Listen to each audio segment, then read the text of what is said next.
বিশ্বের সর্বকালের সেরা ধনী ব্যক্তির নাম মনসা মুসা। মনসা তার নামের অংশ নয়, উপাধি। এর অর্থ সুলতান বা সম্রাট। মুসার পুরো নাম প্রথম মুসা কিতা। পশ্চিম আফ্রিকা দেশ মালির সুলতান হওয়ার কারণে তাকে মনসা খেতাবে ভূষিত করা হয়েছিল। মনসা ছাড়াও কমপক্ষে আরও ডজনখানেক উপাধি ছিল তার। তাকে প্রথম মুসা, মালির আমির, ওয়াঙ্গারা, খনির সম্রাট, কানকার মুসা বা কানকো মুসা, মালির সিংহ, গঙ্গা মুসা ইত্যাদি নামেও ডাকা হয়। মনসা মুসার জন্ম আনুমানিক 1280 সালে এবং মৃত্যু 1337 সালে। তিনি ছিলেন মালি সাম্রাজ্যের প্রতিষ্ঠাতা সান্দিয়াতা কিতার ভাগ্নে। 1307 সালে 32 বছর বয়সে তিনি সিংহাসনে আরোহণ করেন। তিনি প্রথম আফ্রিকান শাসক যিনি ইউরোপ এবং মধ্যপ্রাচ্যে ব্যাপকভাবে প্রভাব বিস্তার করেছিলেন। মুসা মালির দশম মনসা। 2012 সালের জরিপ অনুসারে 40,000 কোটি ডলারের মালিক ছিলেন তিনি, যেখানে 2017 সালে ফোর্বসের হিসাব মতে বিল গেটসের মোট সম্পদের পরিমাণ 8,450 কোটি মার্কিন ডলার।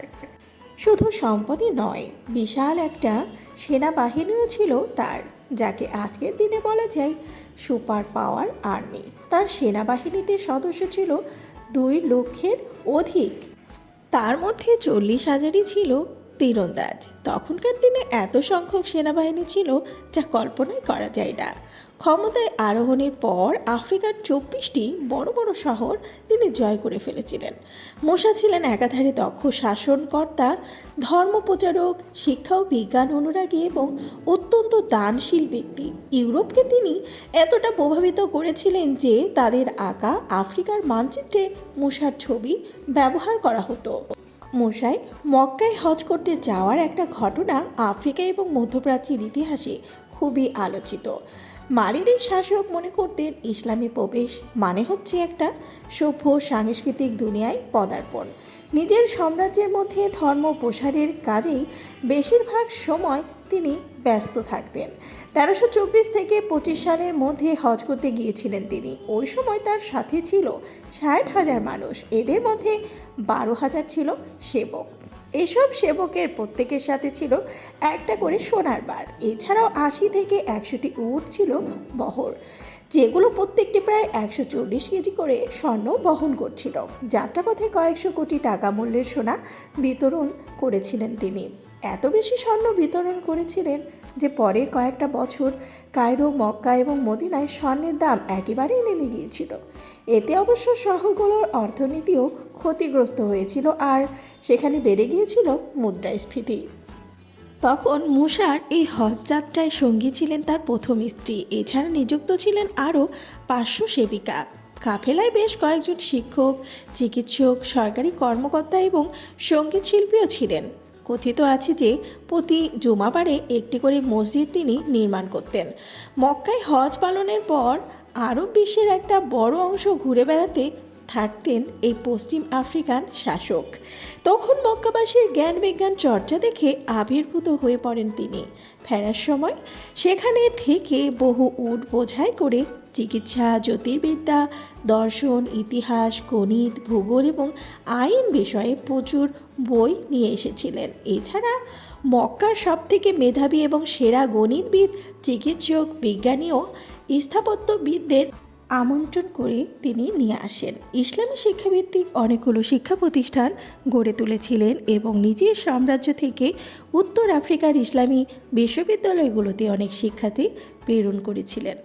বলা হয় ওই হজে মুসা আজকের দিনের প্রায় 1,50,000 পাউন্ড ওজনের স্বর্ণ ব্যয় করেছিলেন। মালি সাম্রাজ্যের প্রায় 400 শহরকে আধুনিক রূপ দিয়েছিলেন আলোচিত এই শাসক। তার নির্মিত উল্লেখযোগ্য স্থাপত্যের মধ্যে ইউনিভার্সিটি অব সাংকোর, হল, অডিয়েন্স, গ্র্যান্ড প্যালেস এসব রয়েছে। আফ্রিকার বিশাল অংশ জুড়ে বিস্তৃত ছিল মুসার সাম্রাজ্য। তার সময়ে মালি সাম্রাজ্য সবচেয়ে বেশি বিস্তার লাভ করেছিল।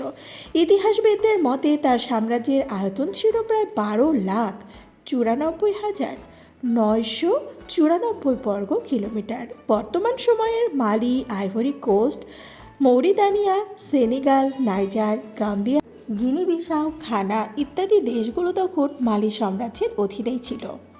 মক্কায় হজ পালনের সময় তিনি খবর পান তার জেনারেল সাগমান্দিয়াগাঁও শহর দখল করছে। বিজয়ের পর শহরটি সফর করতে যান তিনি। সেখানে গিয়ে গাও সম্রাটের দুই পুত্রকে বন্দিদশা থেকে মুক্তি করেন এবং মালি সাম্রাজ্যের রাজধানী নিয়ানিতে নিয়ে আসেন। তাদের দুই ভাইকেই উচ্চশিক্ষায় শিক্ষিত করেন। মালির থিমবুকতু শহরকে বৃত্তিপ্রাপ্ত মুসলিমদের শিক্ষাকেন্দ্রে পরিণত করেন তিনি। একই সাথে শহরটি হয়ে উঠেছিল বাণিজ্য এবং সংস্কৃতি চর্চার একটা কেন্দ্র। ভেনিস, গ্রানাডা এবং জেনোয়ার মতো ইউরোপীয় শহরগুলোতে তখন এই বাণিজ্য কেন্দ্রটির সংবাদ পৌঁছায়। সেখানকার ব্যবসায়ীরা দ্রুত এটিকে তাদের বাণিজ্যিক শহরের তালিকায় অন্তর্ভুক্ত করেছিল। মোসার সময় থিমবুকতু শহরের সাংকোর বিশ্ববিদ্যালয় হয়ে ওঠে মধ্যপ্রাচ্য এবং আফ্রিকার আইন বিশেষজ্ঞ, জ্যোতির্বিদ এবং গণিতবিদদের একটা মিলন মেলা। 1330 সালে পার্শ্ববর্তী মসি সাম্রাজ্য থিমবুকতু দখল করে নেয়। সাথে সাথে সেনাবাহিনী পাঠিয়ে তা নিয়ন্ত্রণ পুনর্দখল করতে সক্ষম হয় মনসা মুসা। ওই শহরের রাজপ্রাসাদটি ধ্বংস হয়ে গেলেও এখনও কালের সাক্ষী হয়ে দাঁড়িয়ে রয়েছে বিশ্ববিদ্যালয় এবং মসজিদগুলো। তার সময়ে লাইব্রেরি অফ আলেকজান্ড্রিয়ার পর আফ্রিকার দ্বিতীয় বৃহত্তম শিক্ষাকেন্দ্রে পরিণত হয় ইউনিভার্সিটি অফ সাংকোর। সে সময় বিশ্ববিদ্যালয়টিতে 25,000 আবাসিক শিক্ষার্থী বিদ্যার্জন করত এবং পাঠাগারে ছিল 1 লাখেরও বেশি বই।